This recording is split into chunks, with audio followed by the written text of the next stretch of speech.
যুক্তরাষ্ট্র ও ইসরায়েলের সঙ্গে উত্তেজনার মধ্যেই চাঞ্চল্যকর তথ্য প্রকাশ করেছে মধ্যপ্রাচ্যের শক্তিশালী দেশ ইরান।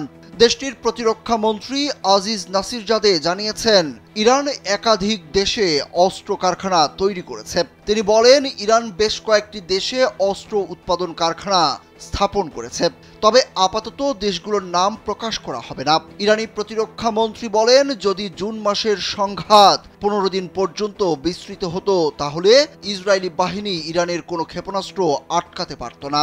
আর এই জন্যই ইসরায়েল মার্কিন মধ্যস্থতায় যুদ্ধবিরতি চাইতে বাধ্য হয়েছিল।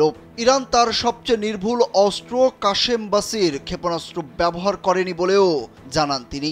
যমুনা স্মার্ট রেফ্রিজারেটর, স্মার্ট লাইফে স্মার্ট রেফ্রিজারেটর।